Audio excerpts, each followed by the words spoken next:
बिस्मिल्लाहिर्रहमानिर्रहीम। अस्सलाम वालेकुम।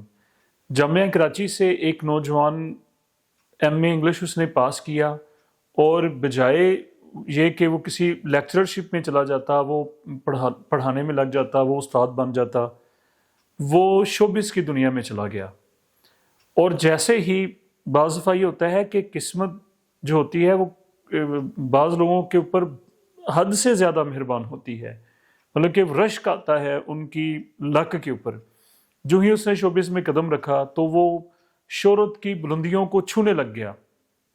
उसका एक वाक़या मैं आप लोगों के सामने रखता हूँ कि एक दफ़ा वो अपनी वाइट कार में जा रहा था और जब ट्रैफिक सिग्नल रुका, मतलब ये है कि रेड बत्ती जब जली तो वहाँ पर जब वो रुका अपनी सफ़ेद कलर की गाड़ी में वो बैठा हुआ था, तो करीब ही एक लड़कियों का कॉलेज था।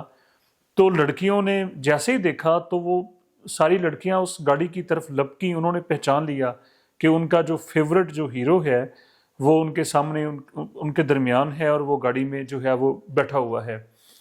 और अकीदत और मोहब्बत में उन लड़कियों ने उसकी गाड़ी को चूमना शुरू कर दिया। देखते ही देखते और बहुत सारी कॉलेज की लड़कियां वहां पर इकट्ठी हो गई, 200-300 लड़कियां वहां पर हो गई और उन सब ने जो है वो गाड़ी को हाथ लगाने और गाड़ी को चूमना शुरू कर दिया। तो हैरत अंगेज बात यह है कि जब गाड़ी सिग्नल खुला और वहां से वो गाड़ी निकली जो कि सफ़ेद कलर की गाड़ी थी, तो वो उन लड़कियों की लिपस्टिक की वजह से वो गाड़ी जो है वो सुर्ख हो चुकी थी। तो इस इंसान का नाम वहीद मुराद था, आप सब लोग जानते होंगे। और शोहरत की जो बुलंदियां हैं वो इसके सामने ऐसे लग रहा था कि जैसे सारी की सारी जो शोहरत है वो इसी के लिए बनी है और चॉकलेटी हीरो के नाम से जो है वो दुनिया इसको जानती है। इसको टाइटल चॉकलेटी हीरो का जो है वो दिया गया था।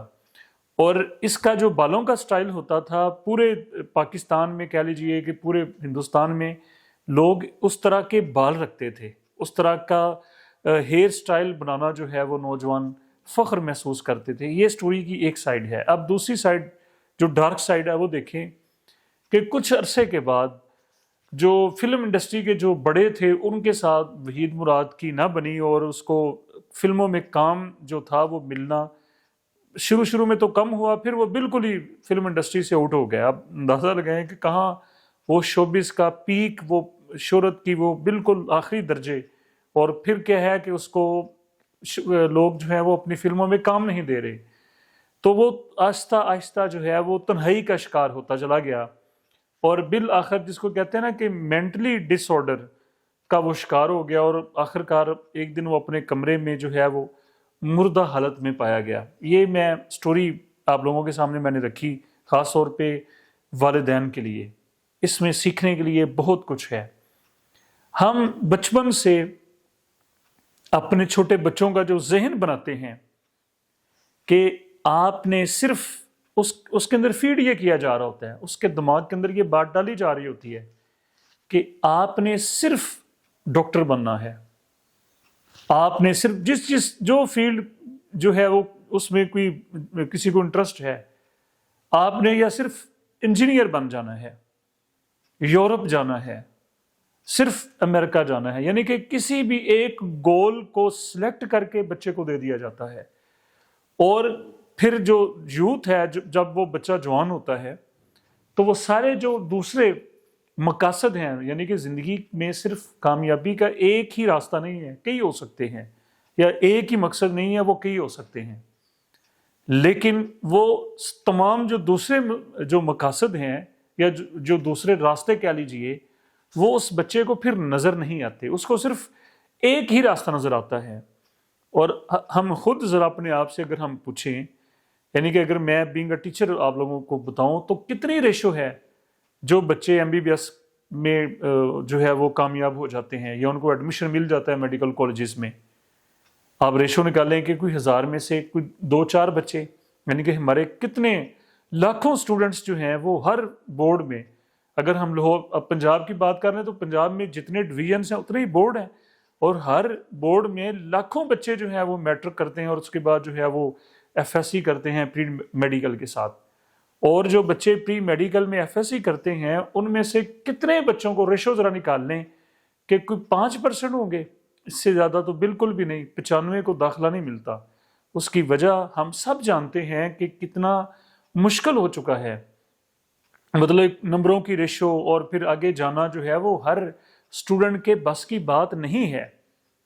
تو اس کا پھر یہ ہوتا ہے کہ جس کو تو داخلہ مل جاتا ہے وہ ایم بی بی ایس میں چلا جاتا ہے، میڈیکل کی فیلڈ میں چلا جاتا ہے، وہ تو ٹھیک ہے، اور جو نہیں جا پاتا وہ پھر وہی اس کا رزلٹ نکل آتا ہے جی کہ مینٹلی ڈس آرڈر، یعنی کہ وہ پھر الجھنے، وہ پھر جو مشکلات اور پھر جو وہ تمام وہ تکلیفیں جو ہیں۔ کہنے کا مقصد میرا یہ ہے کہ بچے کو یا نوجوان کو کسی بھی ایک مقصد کے اوپر لگا دینا اور اس کے سامنے باقی تمام جو زندگی کی آپشنز ہیں، زندگی کی جو کامیابیاں ہیں یا آگے بڑھنے کے جو راستے ہیں، وہ اس کو دکھانے بند کر دینا، یہ بہت بڑی زیادتی ہے۔ یعنی کہ ہو سکتا ہے کہ جو بچہ ہے وہ کسی اور فیلڈ میں، کسی اور شعبے میں وہ بھرپور اپنی صلاحیتوں کا مظاہرہ کر سکے اور وہ جو ہے وہ کامیابی حاصل کر لے۔ مقصد تو کسی نہ کسی طریقے سے کسی بھی فیلڈ میں جو ہے وہ کامیاب ہونا ہے، کہ لوگ اس کو کامیاب کہیں، جو اپنی سروسز جو ہے وہ اچھا آؤٹ پٹ دے جاتا ہے وہ کامیاب ٹھہرتا ہے۔